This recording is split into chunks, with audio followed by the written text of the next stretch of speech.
Assalamu alaikum. First of all, I would like thanks Allah Almighty who gave us all precious abilities. Okay, can you hear me?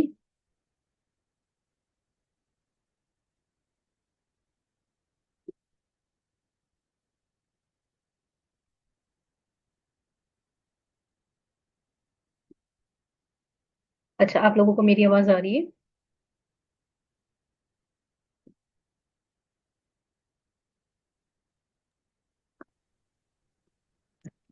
जी आ रही है। चलो ठीक। Okay, session start करते हैं इस दुआ के साथ। अल्लाहुम्मा इन्नी अस्अलुका इल्मन नाफिअन व रिज़्क़न तय्यिबन व अमलन मुतक़ब्बला। Welcome to English grammar short course online class session number 2. Um, I would like to introduce myself first. My name is Miss Fazila. I am from Karachi. Here, me and my Students Online Academy team members have conducting these free sessions to gain you guys interest in online sessions, especially for school-going kids. So you or your kids may take classes from your convenient rooms without any hassle. Our today's topic is indefinite tenses. But before that, let's look out.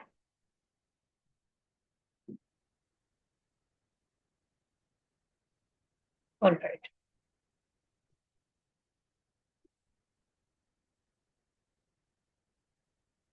We understood it. Why English grammar is necessary.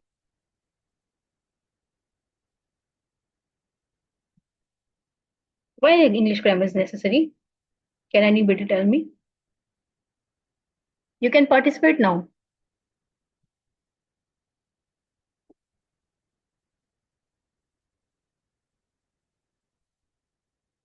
Okay, I will tell you. English grammar necessary because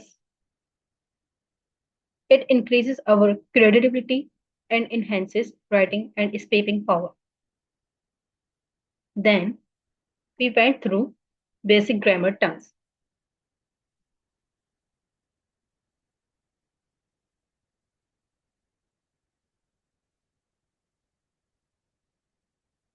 Which was noun, pronoun with their types. Okay, helping verb,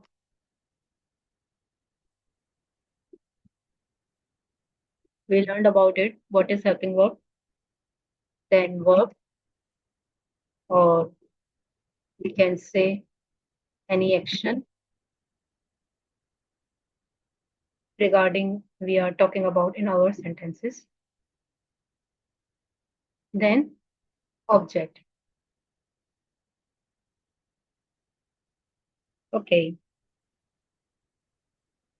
Then we learned about basic structure or formula to make sentence. That is subject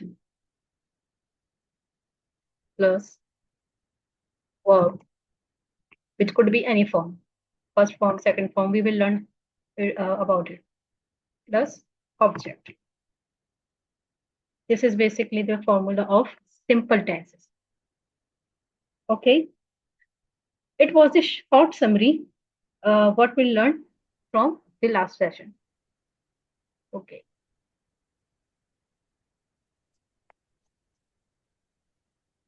किसी के पास कोई question हो तो आप कर सकते हैं.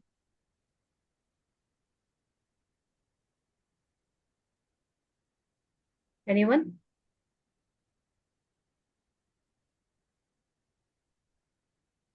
Okay. Forms of verbs in English. अच्छा, फॉर्म्स ऑफ वर्ब्स क्यों जानना जरूरी है? क्योंकि मुख्तलिफ टेंसेस में वर्ब की डिफरेंट फॉर्म्स यूज होती हैं. चाय सॉरी, बन रहे हैं, चाय आए। आ जाएंगे। प्लीज आप अपना माइक ऑफ कर दें, Amal. Thank you. A verb can have different forms based on tense, aspect, and usage. Here are the 5 main form of verbs. The first one, base form or the root form of the verb. For example, go, eat, write, and play. The second is past simple, or we can say second form of verb, used in the simple past tense. It only uses in simple past tenses. For example, went, ate, wrote, or played. Third one is past participle or third form of verb. हम इसे shortly इस तरह लिखते हैं, verb की third form. Okay. It only used in perfect tenses and perfect continuous also. We will learn about it, inshallah ta'ala. For example, gone, eaten, written, played. Present participle और gerund, verb की fourth form. अच्छा, इस form को हम इस तरह भी कह सकते हैं कि फर्स्ट फॉर्म लाइक गो, इसके साथ हम आगे आईएनजी लगा देंगे तो ये फोर्थ फॉर्म बन जाएगी। ठीक है। It used in continuous tenses, for example go plus ING going, eat plus ING eating, write plus ING. हम यहाँ से ई स्किप कर देंगे क्योंकि हम जब इसको प्रोनाउंस करते हैं तो उसमें ई की जरूरत नहीं है। We will only write WRITING, writing, then playing etcetera, और बहुत सारे वर्ब्स हैं उसके साथ हम आईएनजी अकॉर्डिंग साउंड यूज कर सकते हैं। For example,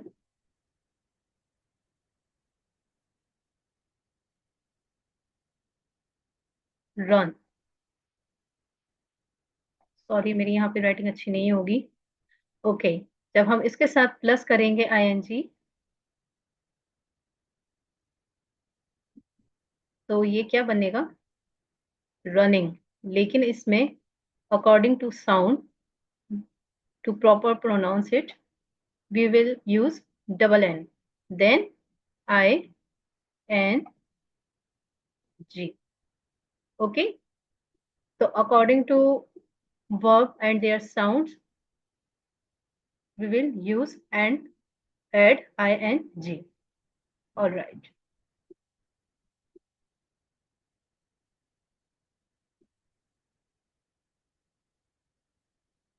The fifth one is third person singular or verb की fifth form.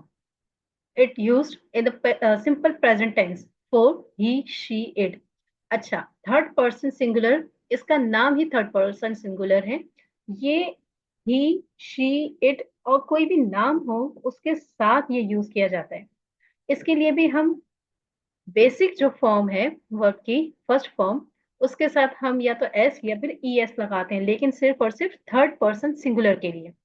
अगर थर्ड पर्सन सिंगुलर जिसमें ही, शी, इट या कोई भी एक सिंगल पर्सन की जिक्र हो रहा है, उसका नाम है, तो उसमें तो हम एस और ई एस लगा देंगे, like GO plus ES goes, EAT, sorry EAT eat, then plus S is eats. लेकिन अगर यहाँ पे सब्जेक्ट की जगह ही, शी, इट या कोई नाम ना हो या थर्ड पर्सन सिंगुलर का जिक्र ना हो, उसकी जगह अगर यूज हो आई, यू, वी और दे, तो हम यहाँ पर एस या फिर ES नहीं लगाएंगे। ठीक है। अच्छा, एक ये छोटा सा टेबल है एग्जाम्पल के लिए। बेस फॉर्म और वर्ब की first form is go, past form और सेकंड फॉर्म इज गो की went, then third form is gone, fourth और present participle will be going, and the third person singular just third person singular के लिए use होगी, और ये simple present tense में use होती है जो कि इंडिफिनिट टेंसेस होते हैं, उसमें होगी गोज। इस तरह ईट की भी, राइट की भी, प्ले की भी, स्पीक की भी। अच्छा, ईट की हो जाएगी ate second form, then eaten, then eating, then eats, S और यस हम लगा देंगे। देन राइट, राइट की सेकंड फॉर्म होगी wrote, then written, then writing, then writes. इस तरह प्ले की second and third form same होगी, देन प्लेइंग, देन प्लेज। उसके बाद स्पीक की सेकंड फॉर्म है स्पोक, थर्ड फॉर्म है spoken, then speaking and then speaks. S और एस हम लगा दें। ओके जी, indefinite tenses. What is indefinite tenses? Indefinite tenses, also known as simple tenses, are verb tenses that describe actions without specifying whether they are completed or ongoing. They focus on the fact that an action happens rather than its duration or completion. ये simple tense होते हैं जो सिर्फ उस action के according या उस action के मुतालिक ही बात करते हैं, और इसमें कब क्या कैसे का जिक्र नहीं होता।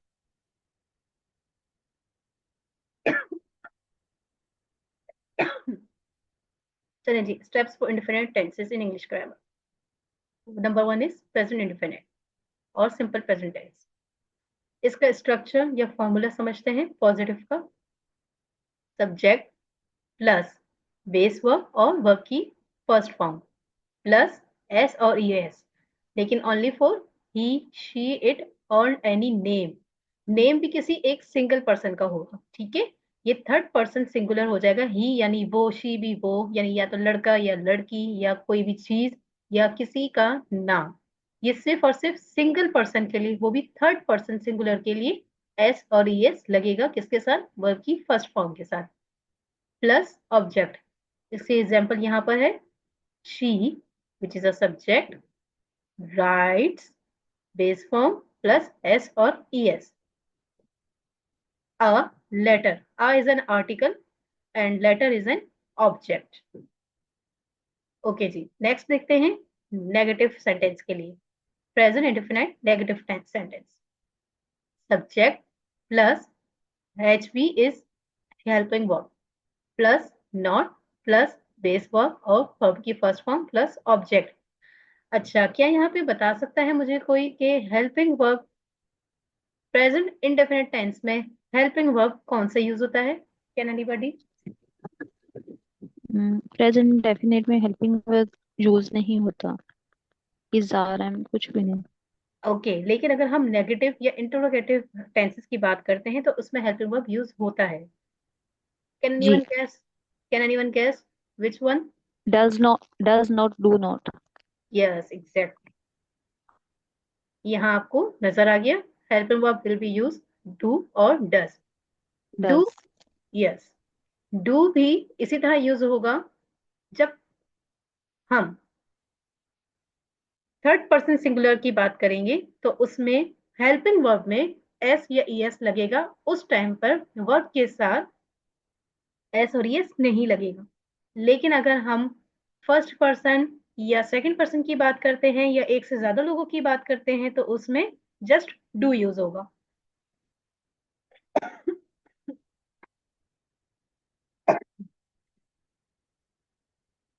चलिए इसकी एग्जाम्पल देखते हैं। She does not write a letter.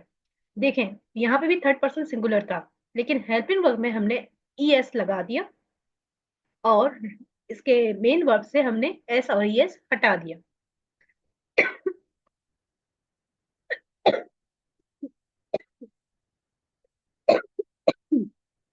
Sorry. Okay, interrogative और question structure for present indefinite tenses. क्योंकि ये क्वेश्चन है तो इसका हेल्पिंग वर्ब शुरू में यूज होगा।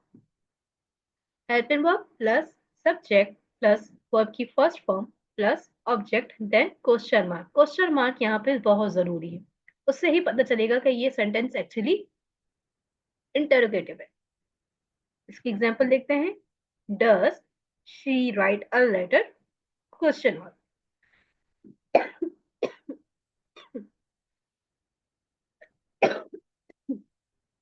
ओके, एक छोटी सी एक्सरसाइज यहाँ पे हम करेंगे सिंपल प्रेजेंट टेंस के लिए। अच्छा, ये किस लिए यूज होता है? ये सेंटेंस कब हम बनाते हैं? To tell about habit, any fact और अ जनरल ट्रुथ। दोबारा एक दफा इसका स्ट्रक्चर देख लेते हैं।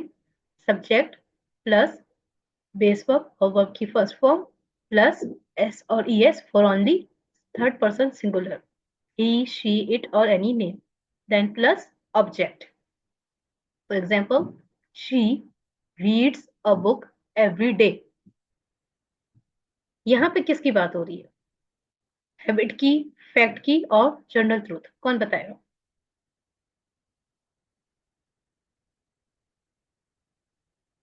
She reads a book every day. Habit की। Very good. यहाँ पे हैबिट की बात हो रही है। The sun rises in the east, इसमें किसकी बात हो रही है? जनरल ट्रूथ, फैक्ट और हैबिट? फैक्ट। ये जनरल ट्रूथ है। ठीक। ठीक है, चल अब एक छोटी सी यहाँ पे एक्सरसाइज भी करते रहते हैं और आपसे ही मैं पूछूंगी, आप लोगों ने ही आंसर देने हैं। मैं करेक्शन कर सकती हूँ आपकी। अच्छा, पहली ब्लैंक है ही डैश। अब डैश में आपने बताना है यहाँ पे क्या आएगा। He dash football on Sundays. Sundays मतलब हर इतवार को। He plays. He plays, good. यानी कि ये सिंपल प्रेजेंट टेंस।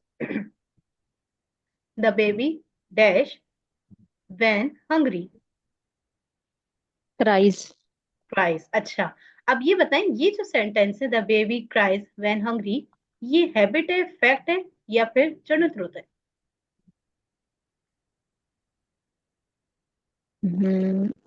फैक्ट है। बिल्कुल, हकीकत है। बिल्कुल बिल्कुल। जब भी एक बच्चा भूखा होता है वो रोता है, ठीक है, ये एक हकीकत है। बिल्कुल, बिल्कुल सही कहा आपने। थर्ड ब्लैंक देखते हैं। They dash to school every morning. They go. They go, very good. एक ही पार्टिसिपेंट है यहाँ पे, कर ली, बाकी भी पार्टिसिपेट करें, कोई मसला नहीं है। आपके यहाँ पे मार्क्स नहीं मिले हैं, आपको ना कटेंगे। सेकंड इज पास्ट इंडेफिनिट और सिंपल पास्ट।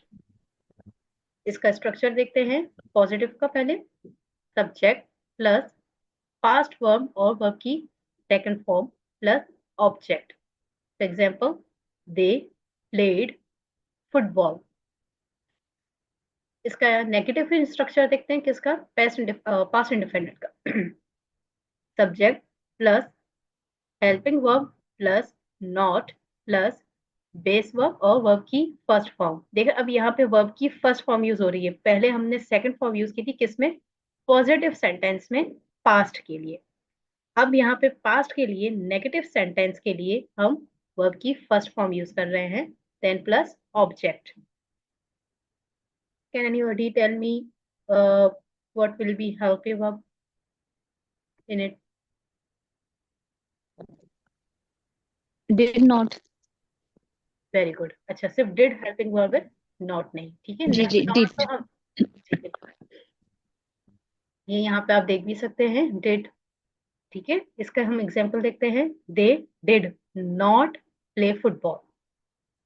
देन इसका सवालिया या फिर इंटरोगेटिव स्ट्रक्चर समझते हैं। Helping verb plus subject plus verb की फर्स्ट फॉर्म प्लस ऑब्जेक्ट।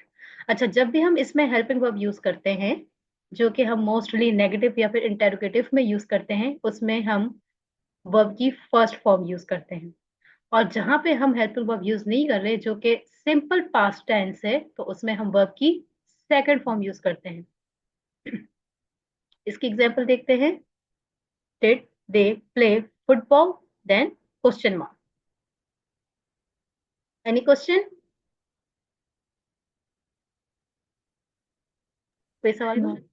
ठीक, आगे बढ़ते हैं। अच्छा, इसकी भी एक छोटी सी एक्सरसाइज देखते हैं। Simple past tense completed action in the past. ये हमेशा याद रखिएगा, जो एक्शन हमारे माजी में कंप्लीट हो चुका, जो काम हो चुका, हम इसमें उसकी बात करते हैं सिर्फ। ठीक है, इसके फॉर्मूले या स्ट्रक्चर को समझते हैं। सब्जेक्ट प्लस पास्ट वर्ब और वर्ब की second form plus object. For example, I visited My grandmother last week visited. Second form, my grandmother last week. अब ये पास्ट की बात हो रही है और ये सिंपल पास्ट है, ठीक है। एक काम जो हमने अपने पास्ट में मुकम्मल कर लिया। दे वॉच्ड अ मूवी यस्टरडे। एक काम जो हमने जस्ट माजी में मुकम्मल किया है, यानी गुजरे हुए टाइम में ही मुकम्मल किया है, ये भी सिंपल पास्ट टेंस ही कहलाएगा। इसकी ब्लैंक्स देखते हैं। अच्छा, ये आपने यहाँ पे बताना है, ठीक है। She dash her friend last night. She called. Second form. Very good.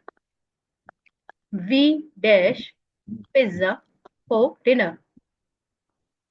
We ate. Very good. He dash the race. He won the race. Very good. Okay. Future indefinite और simple future tenses. Positive sentence का समझते हैं। Subject plus helping verb plus base verb और form, first form of verb, then plus object. अच्छा, future indefinite tenses के लिए कौन सा हेल्पिंग वर्ब यूज होता है, और वो जरूर होता है। हमने प्रेजेंट इंडेफिनेट में देखा, पास्ट इंडेफिनेट में देखा। सिंपल जो टेंसेस होते हैं या पॉजिटिव टेंसेस होते हैं उसमें हेल्पिंग वर्ब की जरूरत नहीं होती, लेकिन फ्यूचर इंडेफिनेट में हेल्पिंग वर्ब की जरूरत होती है। तो कौन सा हेल्पिंग वर्ब यूज होगा? Will or shall. बिल्कुल, विल और shall. Subject plus helping verb plus verb की first form plus object. For example, he will visit the park. Negative, subject plus helping verb plus not plus verb की first form plus object. For example, he will not visit the park. Interrogative और question, helping verb plus subject plus verb की first form plus object. Will he visit the park and question mark. Question mark बहुत जरूरी है, इसके बगैर हम इस sentence को इनकम्प्लीट कंसिडर करते हैं। अच्छा, इसकी भी एक छोटी सी एक्सरसाइज देखें। Simple future tense, action that will happen in the future. एक काम जो हमें मालूम है लेकिन हमारे मुस्तकबिल में होगा, आगे के दिनों में होगा, आगे के वक्त में होगा, आने वाले टाइम पे होगा, ठीक है। इसका स्ट्रक्चर दोबारा यहाँ पे देखते चलें। Subject plus will plus verb की first form plus object. For example, they will travel to London next month. वो अगले मंथ लंदन का ट्रेवल करेगा। I will buy a new phone soon. अब सून यानी कि जल्द ही मैं एक न्यू फोन खरीद लूंगा, ठीक है, लेकिन ये आने वाले वक्त की बात है। अच्छा, ये सिंपल फ्यूचर टेंस भी इसलिए कहलाते हैं कि इसमें हमें टाइम या ड्यूरेशन बताना जरूरी नहीं है, ठीक है। हम ये भी कह सकते हैं they will travel to London. ये जो वो लोग हैं वो लंदन जाएंगे। नेक्स्ट मंथ बताना हमें जरूरी नहीं है, यहाँ पे हमें विल से ही पता चल जाता है कि ये सिंपल फ्यूचर टेंस का यहाँ पे इस्तेमाल हुआ हुआ है, ठीक है। लेकिन अगर हम बता दें तो वो एक इजाफी इंफॉर्मेशन हो जाती है यहाँ पर। I will buy a new phone soon, इस सून से भी पता चल जाता है कि हम ये जो फोन है वो इन फ्यूचर खरीदेंगे। चले इसकी ब्लैंक्स देखते हैं जल्दी से। I dash you tomorrow. I will I will, meet you tomorrow. Yes, यहाँ पे हेल्पिंग वर्ब और वर्ब दोनों यूज होंगे, ठीक है। अच्छा, यहाँ मुझसे, हाँ, मैंने विल यहाँ पे यूज किया, ठीक है। She dash her homework soon. She will finish her homework soon. Very good. We dash our grandparents next weekend. We will visit our grandparents next weekend. Excellent. चले जी, आज की छोटी सी एक्सरसाइज हो चुकी है। अगर आप में से कोई भी किसी भी किस्म का क्वेश्चन करना चाहे तो वो मुझसे कर सकता है, किसी किस्म की कोई कंफ्यूजन तो वो मुझसे पूछ सकते हैं।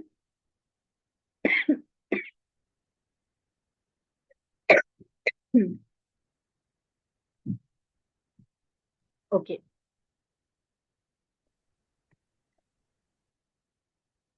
Make sure to participate in the quiz after class by clicking the quiz link. अच्छा, एक क्विज लिंक है, जो जिस तरह आप लोगों ने गूगल फॉर्म फिल करके अपनी इंफॉर्मेशन वहां पे फिल की थी, इसी तरीके से ये क्विज है छोटा सा। आपने उसी लिंक को क्लिक करना है, उसमें अपना नाम और अपना व्हाट्सएप नंबर वहां पे मेंशन करना है, ताकि मुझे पता चल जाए वो उस क्विज को आपने अटेम्प्ट किया है। उसके अकॉर्डिंग आपको मार्क्स अलॉट किए जाएंगे, और फिर आपने उसको सबमिट कर देना है। उसकी आंसर कीज इंशाल्लाह मैं आपसे कल शेयर करूंगी। ठीक है। और किसी किस्म की कंफ्यूजन हो तो आप अपने पास वो नोट कर सकते हैं, और कल की क्लास में जब हम अपना सेशन स्टार्ट करेंगे उस टाइम पे आप अपने क्वेश्चन से पूछ सकते हैं। ठीक है। अपना और अपना घर वालों को बहुत ज्यादा ख्याल रखिएगा। जजाकल्ला। हम यहाँ पे अपना सेशन एंड कर रहे हैं।